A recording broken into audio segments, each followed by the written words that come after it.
You are listening to the Life Coach School podcast with Brooke Castillo, episode number 135. Welcome to the Life Coach School podcast, where it's all about real clients, real problems, and real coaching. And now, your host, Master Coach Instructor, Brooke Castillo. Hello, my friends. Oh, we got a good one today. We got a great topic. It's so interesting. As I was preparing for this topic today, I was only thinking I am getting more questions than I'm getting answers. So this is one of those amazing podcasts where I actually wish that I could speak with y'all. Like I wish we could be live on the phone because I know that you all would have some great insight on this. And I think it's interesting because I'm sitting in my car thinking about this concept and having some ideas about it that I want to tell you. And you're probably in your car right now listening to me on this podcast, having some ideas about it that you'd like to share with me. So I think that's such an interesting relationship that we have. And I want to talk about today, what I want to talk about is why growing matters. It's along the theme of these last 5 podcasts and what I've been talking about with you guys about how it's a hard sell and how evolving ourselves and this pull that I have to teach you all that it's important to go after all the hard things. And I keep asking myself the question, why? I need to answer that question so I can sell you guys on it. So for example, when I'm working with someone that's over drinking, why bother not over drinking? Why not just keep over drinking for the rest of your life? A lot of people do. Why bother trying to lose weight? Why not just stay overweight? Why not just keep overeating? A lot of people do. Why bother with trying to grow a business or make more money or learn a new skill or be less angry or be more loving or be more kind? Why bother doing any of these things? I think it's an important question and something that maybe most of us don't ask. And I think especially if you're listening to this podcast, you're probably a person that's interested in self-growth and self-development and becoming better and better and better.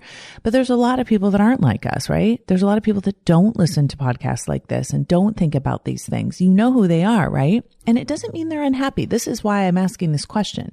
So when you look at some of these people that you see them 10 years ago and then you see them now and they literally have not changed. They're doing the same thing every day. They look the same, just a little bit older. They're saying the same things. They have the same stories. They're living literally the same life. And they seem perfectly content with doing it. And I'm always fascinated by that. I do not understand that. I am wired, it seems, a very different way. And I've always asked myself, is my way better? Well, the answer for me is it's better for me, right? The way I live my life is better for me because I can't imagine living it the other way. But those people can't imagine living their life my way. Like, why am I bothering with all of this? Why do I care about making a contribution to the self-help industry? Why do I care about building a business? Why am I trying to figure out how to manage my emotions better? What is all of that about? And what is the point of all of that? And I think those are really valid questions. I think they're easy to answer. Well, I just know that they are good. I just know that's how I choose to live my life. But why? How do we answer that question? So I started just thinking about the idea of growing and what it is and what it means to grow for us, right? So of course, when you look it up on Google, it's all about our physical growth and growing up and as children and getting taller and getting bigger, right? And one of the things that I wanted to differentiate between is, I mean, obviously physical growth is not what I'm talking about. We can't make an effort to grow more physically, although a lot of us are growing bigger physically because of what we're eating, but that's not what I'm talking about. And I want to differentiate between personal growth and self-growth for the sake of evolving versus personal growth for the sake of compensating. And what I mean by that is there's a way where people try to develop themselves and grow because they think they're unacceptable the way they are.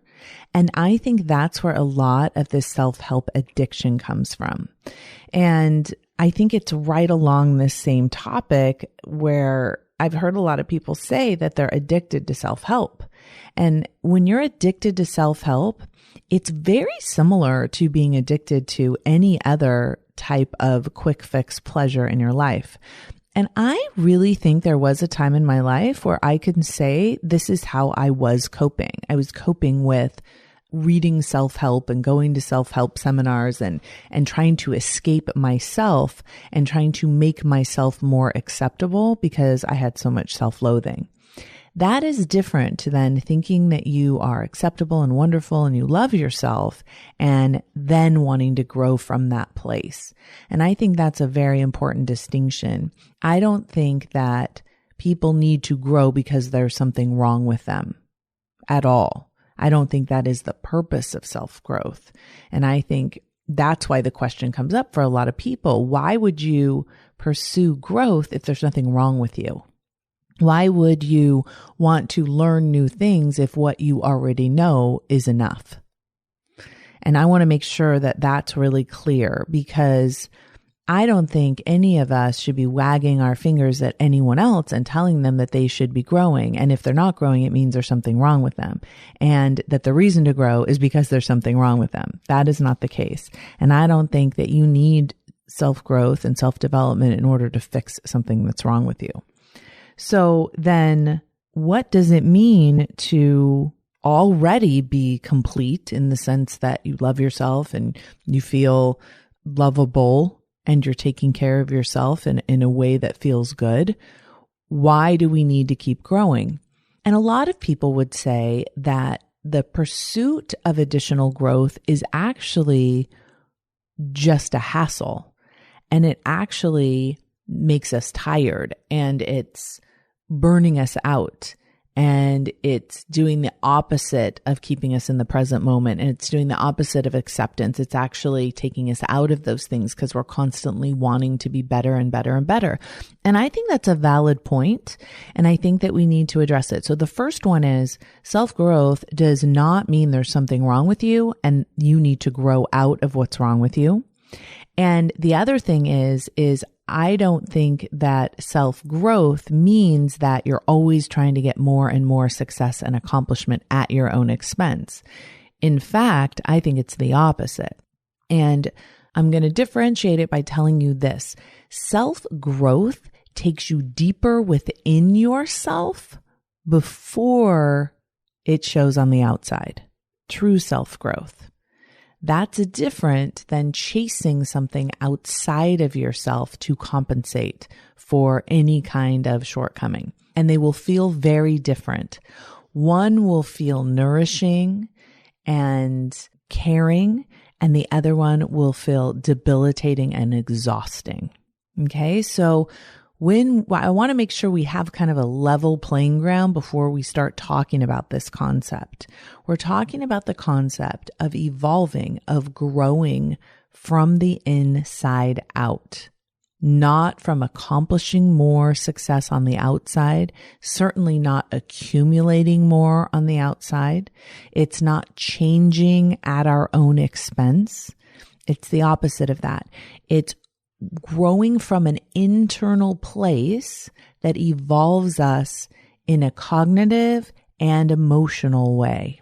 That is how I like to think about growth. And there is I did quite a bit of research, quite a bit of Googles on this, trying to find is there a universal accepted definition of what it means to grow from within? And I really couldn't find one. I mean, the definition that I found of growth is a change in size or maturity, right? So I liked the part about maturity. So let's think about that. Do we want to continuously become more mature? And for me, the answer is yes, because of my association and the terminology that I use with emotional maturity. So to me, emotional maturity means I take increasingly responsibility for my emotional life. And what that will mean is that as I grow and learn how to do that even more, I get more and more empowered in my life. I get more and more belief in my ability to do what is ever coming from within my intuition and my desire. And I think that matters.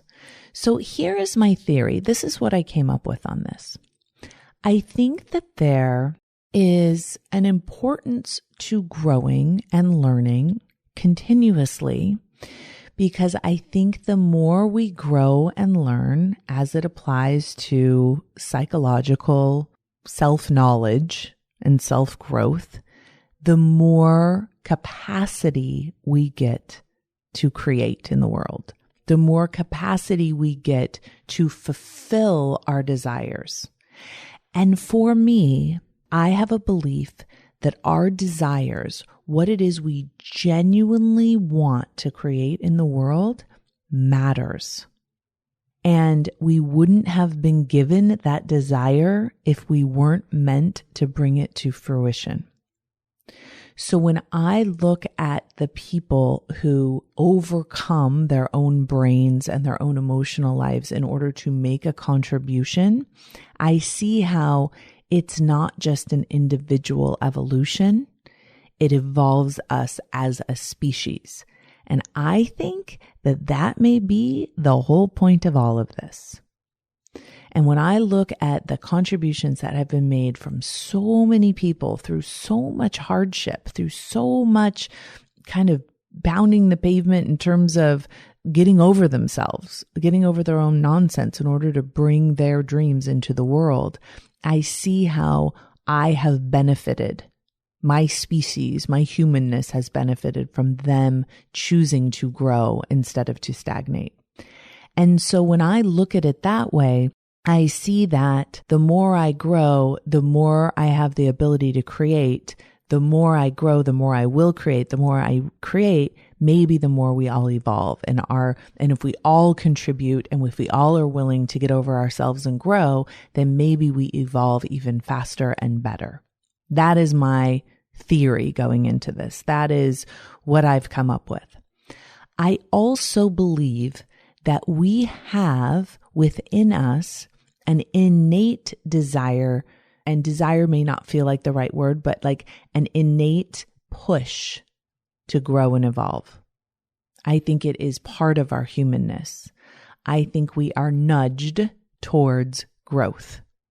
And if you guys know about Abraham Maslow, he talks about our hierarchy of needs. And I think in the beginning of our evolution, we were nudged to meet our physiological needs and our safety needs, right? So at first it was just about food, water, warmth, and rest. Like we were, motivated to do that. We were motivated to go out and do those things as part of our evolution. Then we were motivated to take care of ourselves and be safe. And then we were motivated to belong and love. It's something that comes from within us. This desire to feel love, this desire to feel like we belong.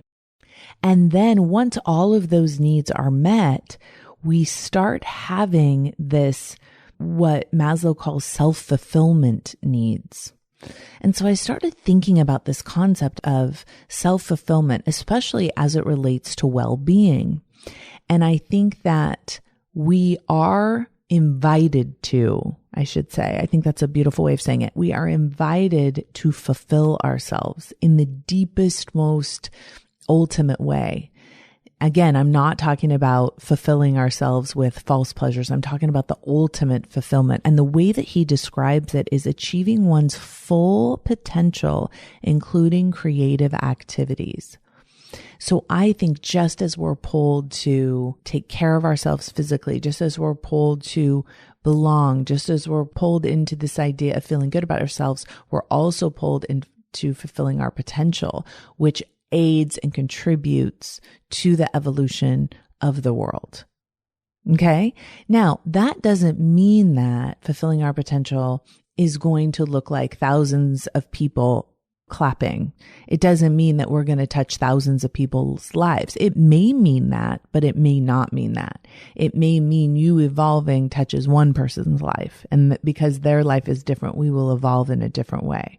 I really do believe that. I believe if everyone's kind of on this planet together and we all have this innate desire to move forward, don't you guys get the sense of that we all have like this innate desire to move towards, to grow?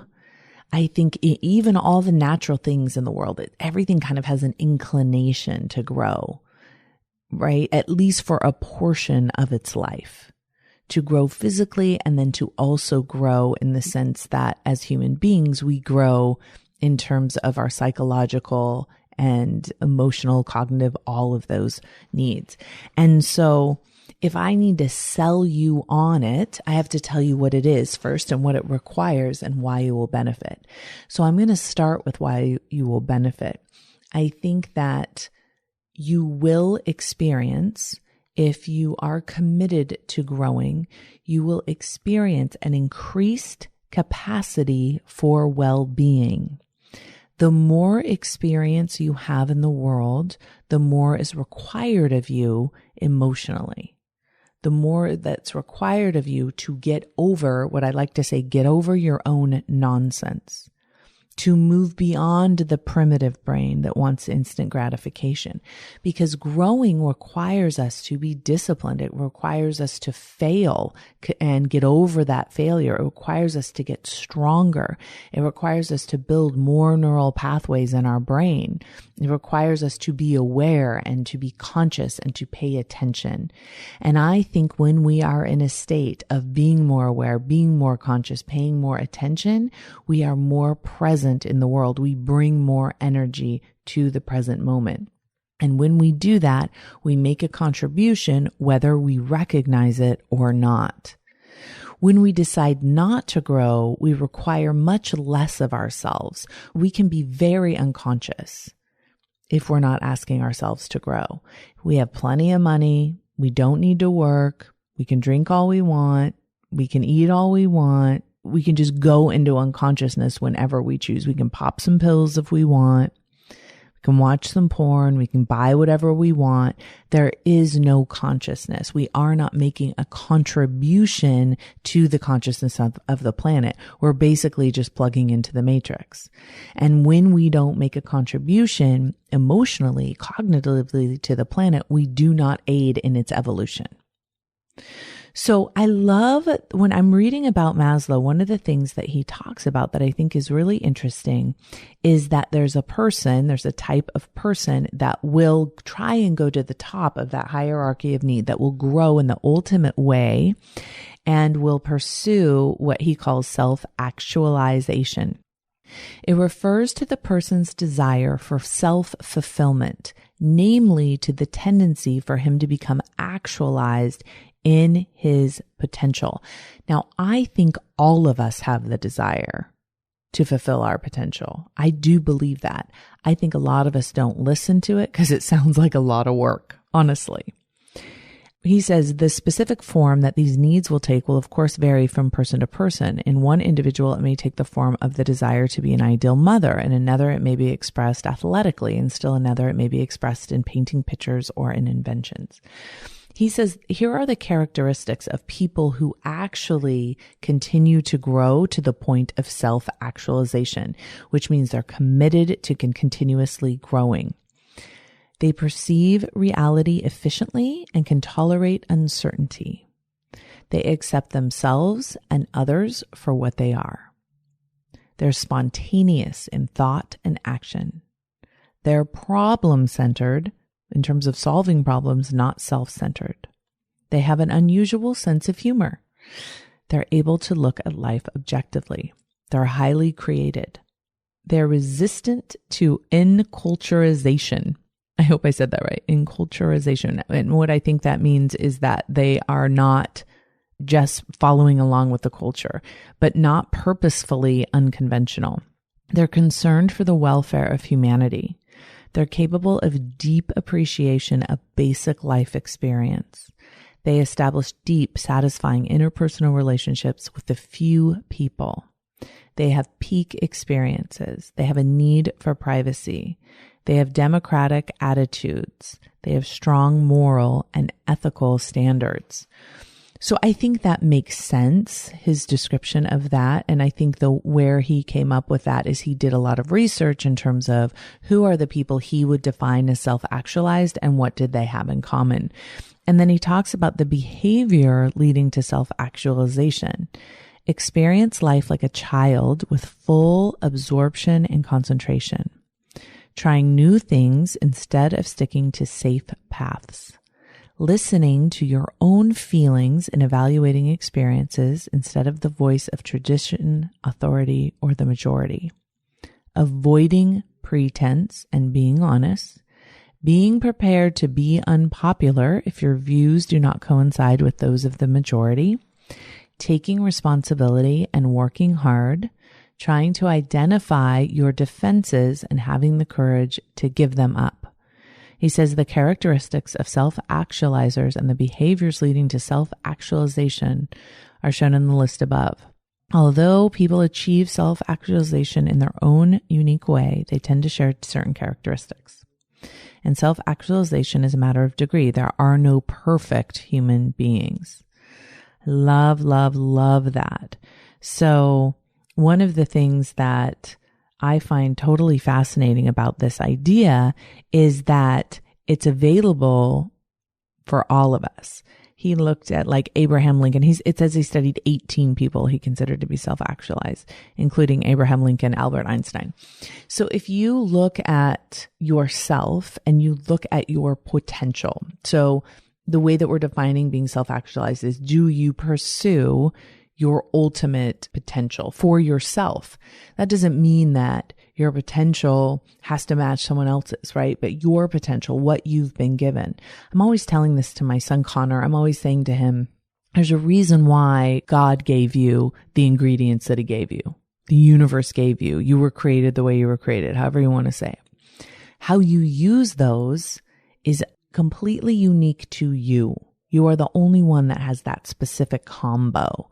And how you decide to use it in the world will create something that nobody else could possibly have created in the same way. And I do think that's important. I do think that matters in the world. I think that the opposite of self-growth is safe, avoidance, familiar, comfort, and effortless, not wanting to make an effort.